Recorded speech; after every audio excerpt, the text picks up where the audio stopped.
Bueno, imaginemos por un momento una caída libre en medio de una metrópolis completamente extranjera. Uf, qué estrés. Sí, exacto. O sea, no se conoce el idioma, las calles son un laberinto total y todos alrededor parecen moverse con una prisa indescifrable. Tal cual.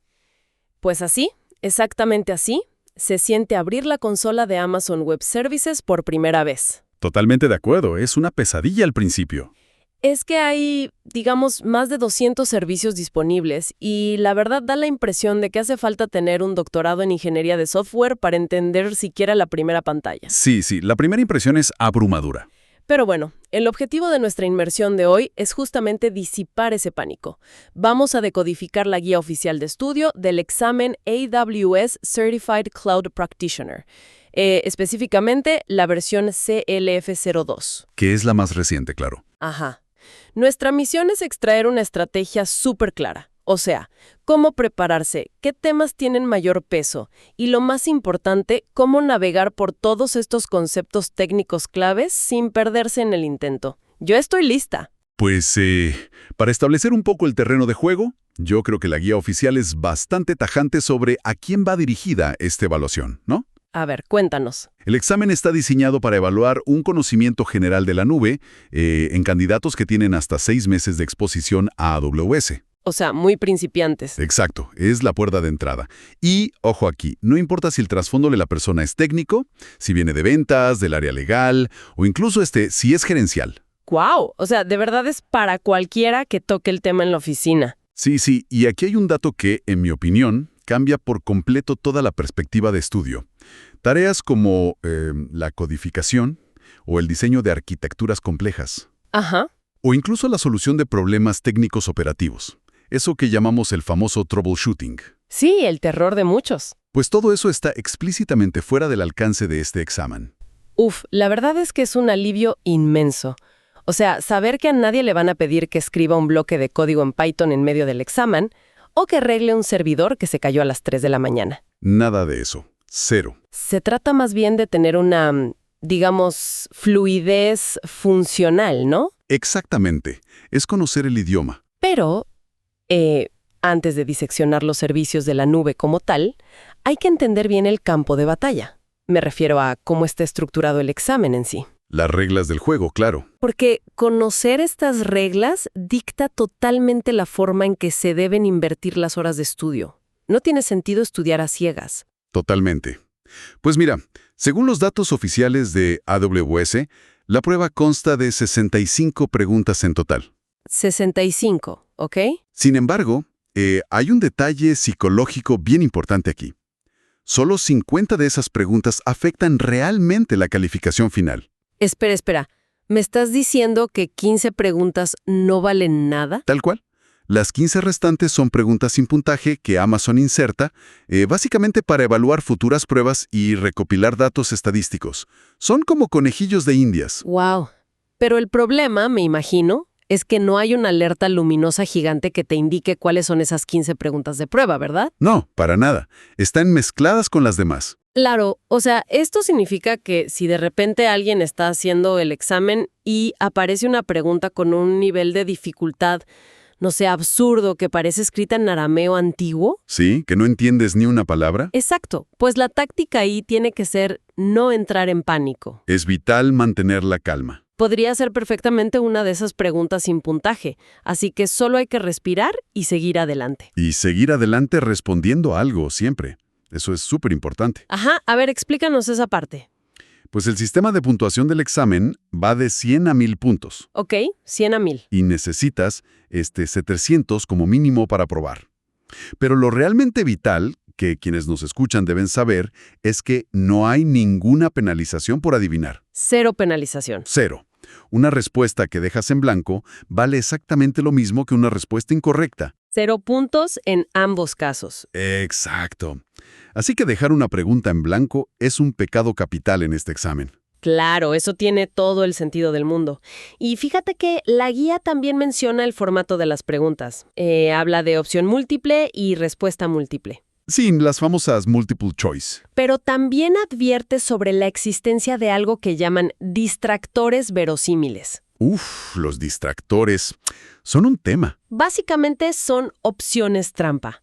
O sea, no son respuestas ridículas que alguien se inventó al azar para llenar espacio, sino que mezclan términos reales de AWS en contextos donde la verdad no tiene ningún sentido. Están diseñados para cazar a los que solo memorizan. Exacto. Para cazar a quien solo se aprendió el glosario de memoria, pero no entendió el concepto real. ¿Tal cual? Y sabiendo que no hay penalización por adivinar, la estrategia definitiva en la sala de examen tiene que reducirse a descartar agresivamente esos distractores. Sí, jugar al descarte. O sea, si se pueden eliminar dos opciones que son ilógicas, las probabilidades de acertar se disparan. Matemáticamente, pasas de un 25% de probabilidad a un 50% al instante. Es una ventaja gigante. Y mira, hay otro factor que altera por completo cómo se debe estudiar.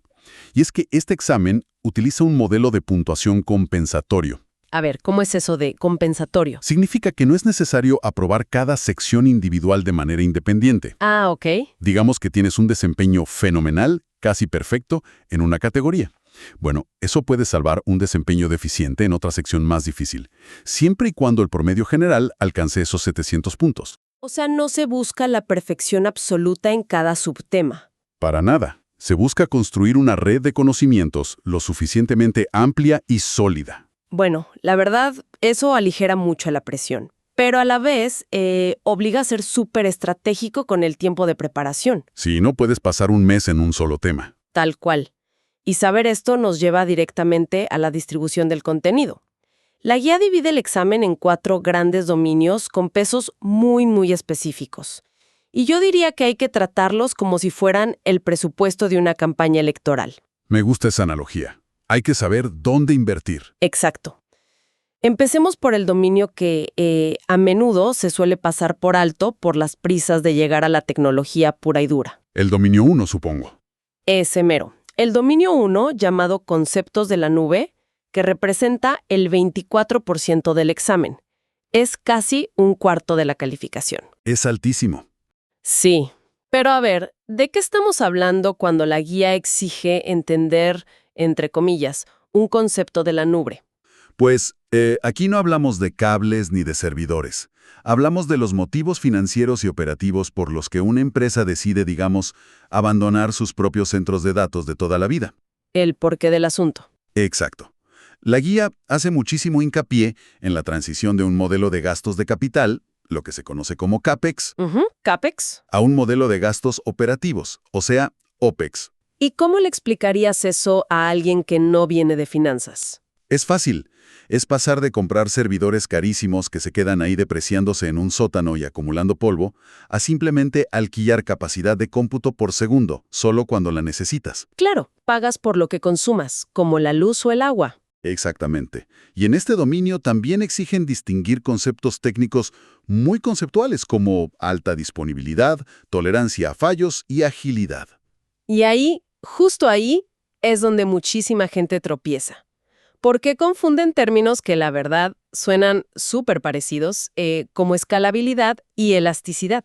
Uf, clásico. Es la trampa número 1. Es que suena a lo mismo.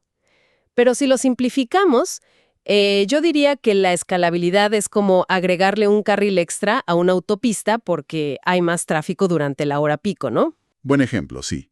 Creces para soportar la carga. Pero la elasticidad, que para mí es la verdadera magia de la nube, es como si esa misma autopista pudiera encogerse de nuevo a un solo carril a las 3 de la mañana cuando no hay un solo auto. Y lo mejor es que el gobierno solo te cobra el asfalto que usas en ese momento. Exacto. Esa es la elasticidad. Es una distinción clave para el examen. Y bueno, dentro de este mismo dominio del 24% se encuentra toda la infraestructura global de AWS.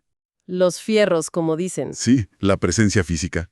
Es imperativo, pero de verdad imperativo, entender la diferencia entre una región y una zona de disponibilidad. A ver, explícanos eso porque a veces se enreda en la cabeza. Mira, una región es simplemente un área geográfica grande en el mundo. Por ejemplo, la región de Frankfurt, o la región de Sao Paulo, o la de Virginia del Norte. Ok, es la ciudad o el país. Ajá. Pero dentro de esa región hay múltiples zonas de disponibilidad. Y estas zonas son grupos de centros de datos separados físicamente entre sí por algunos kilómetros. Ah, ya. O sea, no están en el mismo edificio. Punto pesado absoluto de este examen. El dominio 3. Tecnología y servicios en la nube. ¿Sí? Que es el 34% del examen. O sea, estamos hablando de más de un tercio de toda la evaluación recayendo solamente aquí. Es el núcleo duro de la prueba, sin duda. Y aquí es donde la guía de repente despliega una sopa de letras que de verdad intimida a cualquiera. O sea, te pide identificar servicios como S2, contenedores como SS y EKS, conceptos de red como VPC, bases de datos como RDS y DynamoDB. Es un mareo si intentas memorizarlo todo junto. Por eso, en lugar de leer un catálogo aburrido de Amazon, vamos a traducir esto con la regla de explícamelo como si tuviera 5 años. Me encanta. Vamos a aterrizarlo. Empecemos por la columna vertebral de casi todo en AWS. EC2. ¿Qué es?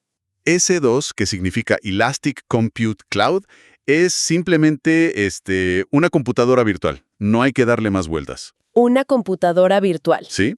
Es el equivalente a alquilar una laptop gigante o un servidor muy potente que está físicamente en uno de los centros de datos de Amazon. Pero la diferencia es que tú lo controlas a través de Internet desde tu casa. Ok, rentar una compu. Súper claro. Pero digamos que yo no quiero alquilar toda la computadora. O sea, no quiero tener que configurar Windows o Linux ni instalar actualizaciones, sino que solo quiero ejecutar un pequeño, muy pequeño fragmento de código cuando un usuario hace clic en un botón en mi app. Ah, bueno, ahí es donde la guía introduce la famosa tecnología sin servidor. El serverless. Exacto, el modelo serverless, con un servicio llamado AWS Lambda. Lambda, ok. Con Lambda, a ti no te importa en absoluto qué servidor hay detrás. Tú solo subes tu código, Amazon busca un pequeño espacio libre en sus granjas de servidores, ejecuta tu código durante, no sé, milisegundos, Ajá. te cobra única y exclusivamente por esa fracción de segundo que duró el proceso y luego lo apaga automáticamente. Es una locura la eficiencia de eso. Es brillante y súper barato. Bien, entonces ya tenemos computadoras con S2 y código rápido con Lambda. Pero todo eso necesita vivir dentro de una red, ¿no? Forzosamente, sí. Porque la guía menciona constantemente este término, VPC o Virtual Private Cloud, y yo lo veo un poco como crear tu propia red Wi-Fi privada, pero a una escala global. Es una excelente analogía. Es un perímetro de seguridad invisible que tú controlas. Claro, tú decides quién entra a esa red, quién sale y qué servidores pueden hablar entre sí. Por ejemplo, si creas una base de datos con información financiera súper delicada. Que no quieres que nadie vea. Exacto. La escondes en una subred privada dentro de tu VPC, para que nadie desde Internet pueda siquiera adivinar que existe. Queda totalmente aislada. Y esa aislación es fundamental para la arquitectura en la nube. Ahora bien, para conectar el mundo exterior, o sea, el Internet público, con lo que tú construiste dentro de tu VPC, la guía te exige conocer Amazon Route 53. Route 53, que es el servicio de DNS, ¿verdad? Exacto. Funciona literalmente como el operador telefónico del Internet. ¿Cómo así? Mira, toma el nombre de una página web que un usuario escribe en su navegador, digamos miempresa.com, y lo traduce a la dirección IP numérica del servidor exacto donde vive tu aplicación. Porque las computadoras hablan en números, no en letras. Claro, es el directorio telefónico. Súper útil tenerlo claro. Sí, es un clásico en el examen. Hablemos ahora un poco del almacenamiento y los datos, porque hay dos gigantes de los que la guía no para de hablar. Amazon S3 y, bueno, el mundo de las bases de datos. Dos pilares importantísimos. S3 se suele describir como una especie de disco duro infinito en Internet, ¿no? Sí, es almacenamiento de objetos. Almacena de todo: fotos, videos, documentos, respaldos corporativos masivos. Pero cuando entramos al terreno de las bases de datos, ahí sí que la guía exige diferenciar clarísimamente entre Amazon RDS y Amazon DynamoDB. Y la diferencia principal radica en la estructura de cómo guardas la información. A ver, explícanos RDS primero. RDS es un servicio de bases de datos relacionales. Hay que pensarlo como un archiviero tradicional súper organizado. Como un Excel gigante. Ándale, con tablas perfectas, columnas y relaciones estrictas entre los datos.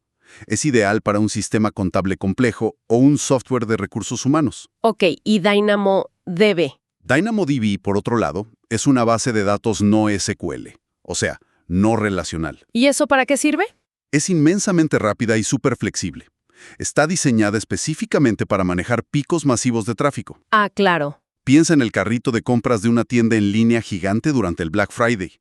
En ese momento, la velocidad pura de guardar el artículo en el carrito importa muchísimo más que tener relaciones complejas entre los datos de los usuarios. Claro, no quieres que la página se congele cuando hay 1000 personas dando clic al mismo tiempo. Exactamente. Y ese es justo el tipo de razonamiento que evalúa este examen, porque te van a dar un escenario como el del Black Friday que mencionas y las opciones trampa van a incluir cosas como RDS y S3. Seguro que sí. Pero si entiendes de fondo el propósito de DynamoDB, la respuesta salta a la vista de inmediato y descartas el resto. Tal cual, juegas al descarte inteligente.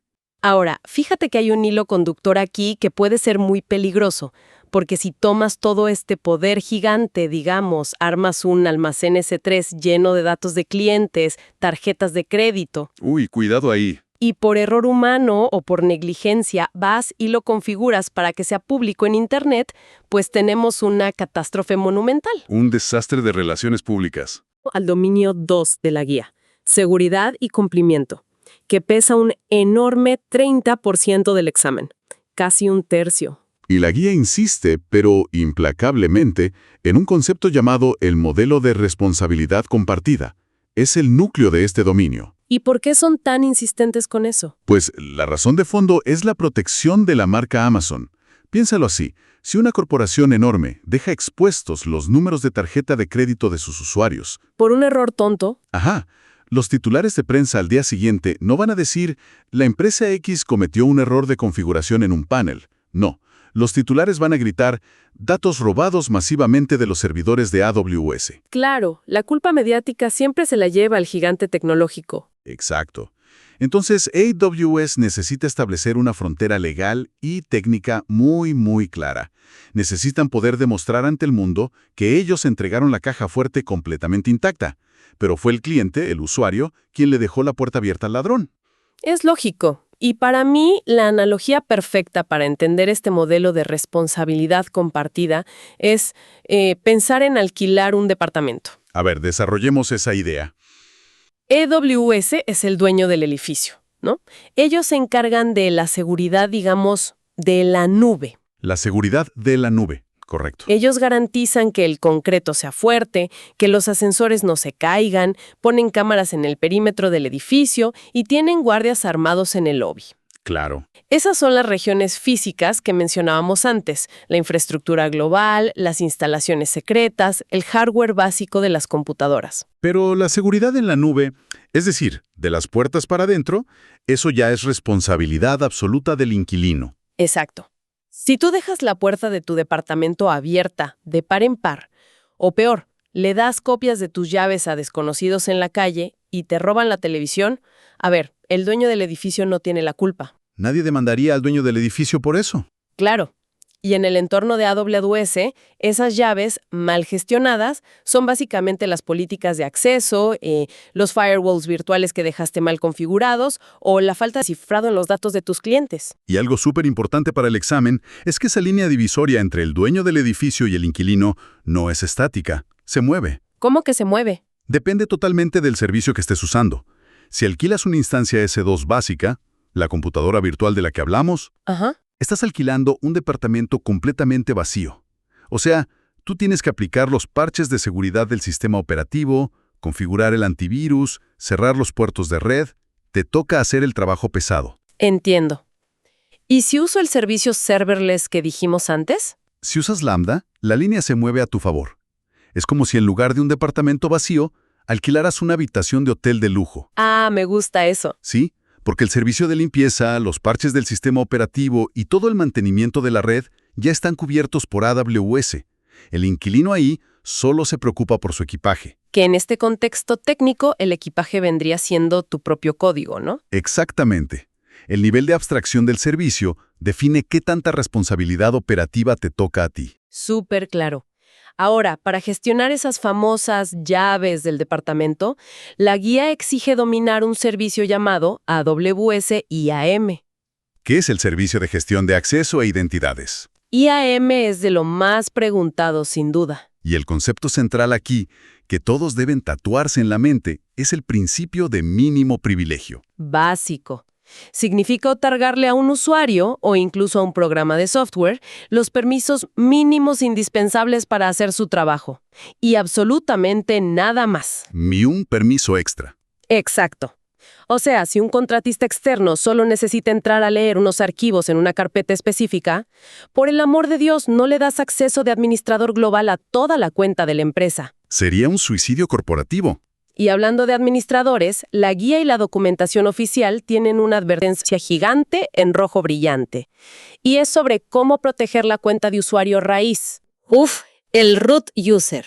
Ese es el rey del castillo. Es el correo electrónico y la contraseña que se usaron para crear la cuenta de AWS por primera vez. Literalmente es la llave maestra. ¿Y qué pasa si alguien la roba? Con esa llave puedes cancelar la cuenta entera, borrar todos los recursos de producción o cambiar los planes de facturación para arruinar a la empresa. Si esa llave cae en manos equivocadas, es game over. Fin del juego. ¡Qué miedo!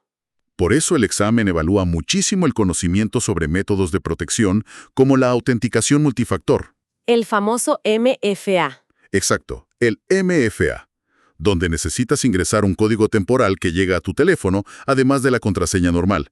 Es obligatorio saber esto. Totalmente. Y mira, además de proteger las identidades, hay herramientas de defensa perimetral que el examen suele incluir en las preguntas, como AWS WAF, que es básicamente un firewall de aplicaciones web. Sí, el escudo frontal de las páginas. Y sirve para bloquear ataques maliciosos a nivel de software, como cuando un hacker intenta hacer una inyección SQL en un formulario de contacto para robar la base de datos. Para eso es WAF. Y luego por otro lado está AWS Shield. Ah, ese es distinto. Muy distinto. Shield está diseñado específicamente para mitigar los ataques de denegación de servicio distribuido. Los DDoS. Ajá, los DDoS, que es cuando los atacantes saturan tu servidor con miles y miles de conexiones falsas simultáneas solo para tirarlo y que nadie pueda entrar. O sea, si lo vemos con una analogía, Shield lidia con el embotellamiento masivo en la entrada, mientras que WAF es el cadenero del antro que revisa las identificaciones falsas una por una en la puerta. Una analogía perfecta. Funciona exactamente así. Bueno, hagamos ahora una transición un poco dolorosa, pero muy real en este mundo. Supongamos que hay un fallo crítico en la seguridad. Digamos que el cadenero falló. Sí, alguien obtiene acceso a la cuenta raíz de una empresa. La realidad es que a los atacantes de hoy en día rara vez les importan los datos aburridos de una empresa pequeña o mediana. No buscan robarse los Exceles de contabilidad. Para nada. Lo que suelen hacer de inmediato es lanzar, pero docenas o cientos de los servidores S2 más potentes y caros que Amazon ofrece, únicamente para minar criptomonedas. Clásico. Es una pesadilla. Y entonces, al final de mes, el dueño de la empresa recibe una factura sorpresita de, no sé, $100,000 por recursos que nunca usó. Un infarto seguro. Literal. Y esto nos lleva directamente al último gran componente del examen. El dominio 4. Facturación, precios y soporte, que representa el 12% de la prueba.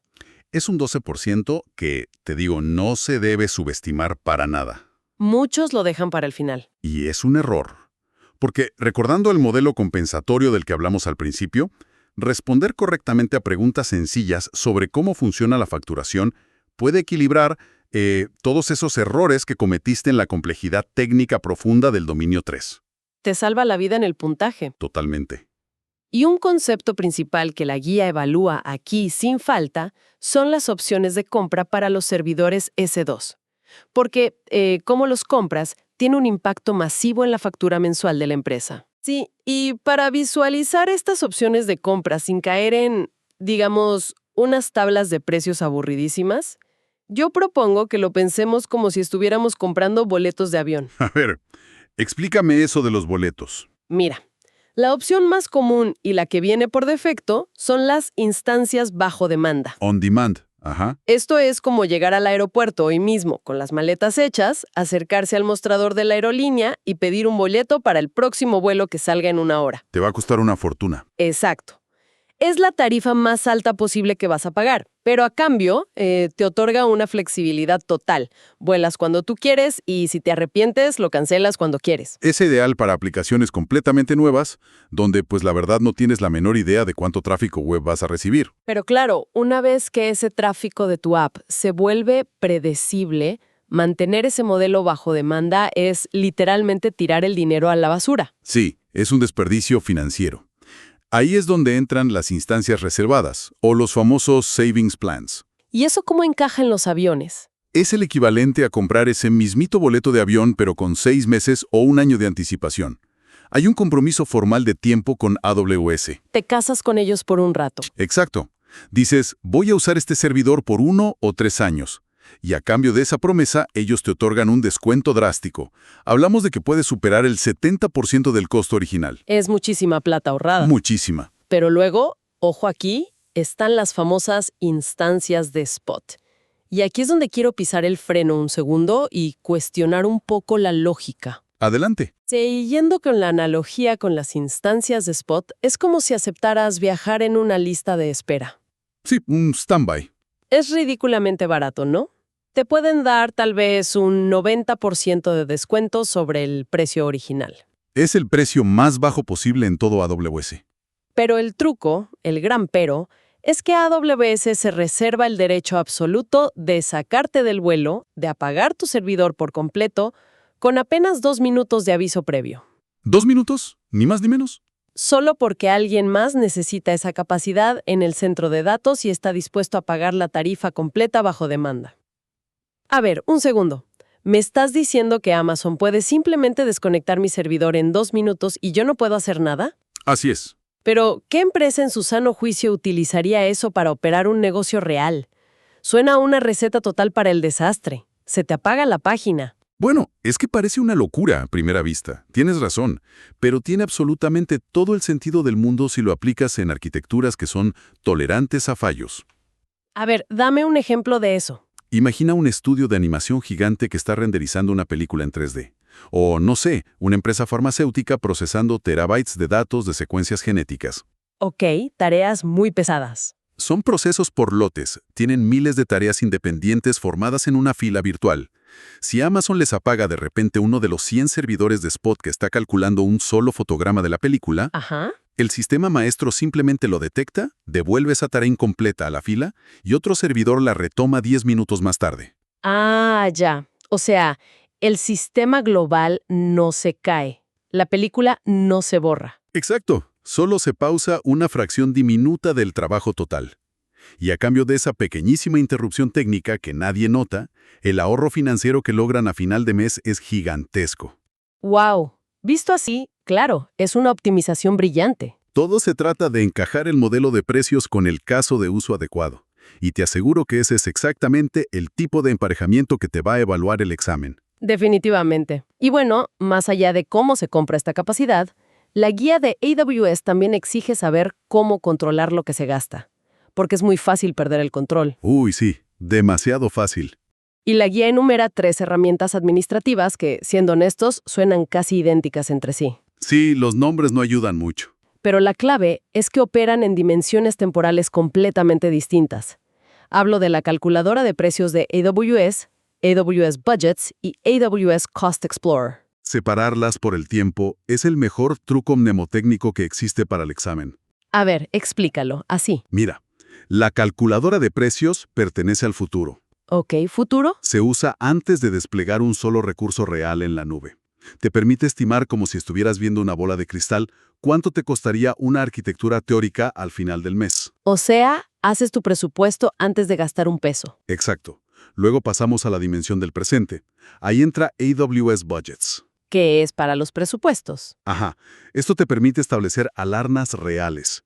Digamos que el presupuesto mensual de tu departamento es de $500. Sí. Bueno, Budgets te puede enviar un correo electrónico de pánico total cuando el gasto real llega a $400 en la segunda semana del mes. Vamos al pasado. Ahí usamos AWS Cost Explorer. El explorador de costos. que sirve para analizar lo que ya pasó.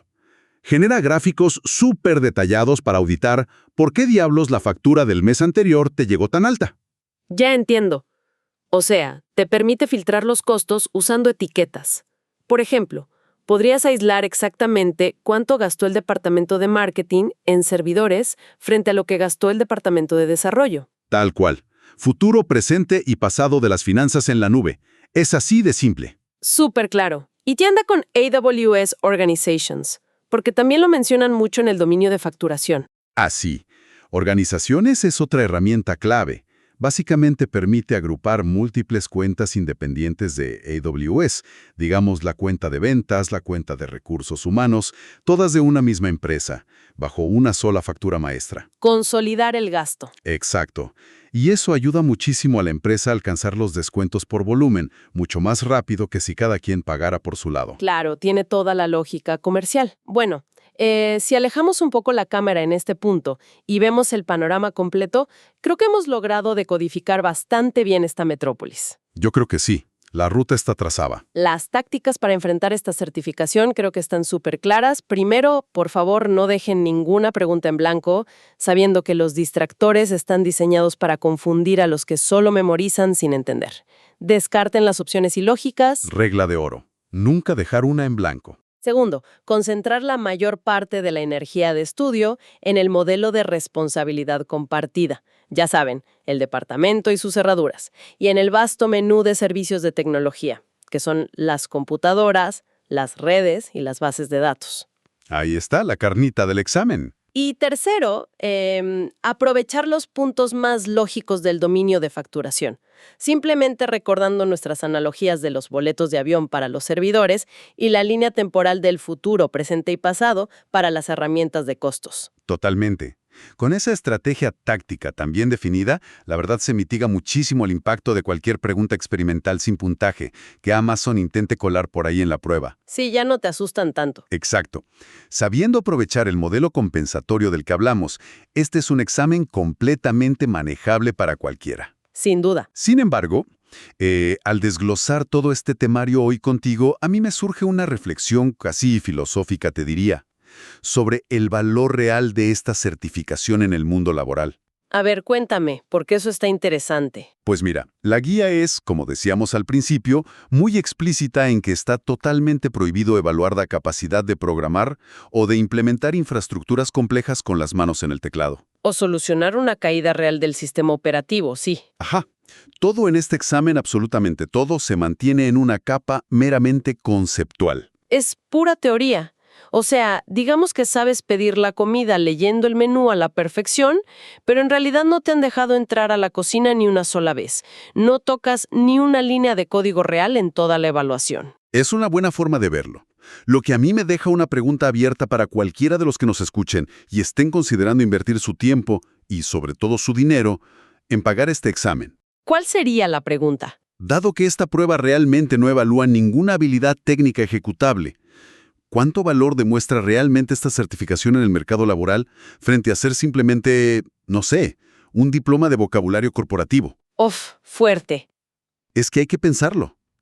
¿Es este examen una verdadera prueba de aptitud tecnológica? ¿O es solo la confirmación de que uno ha aprendido a hablar de manera fluida el dialecto comercial que inventó Amazon? Wow, es un gran punto. Y creo que es algo para que todos se lleven y mediten sobre qué significa realmente dar el primer paso formal en la industria de la nube de hoy. No se trata solo del cartón, sino de lo que realmente sabes hacer. Exactamente. Ahí les dejo la duda.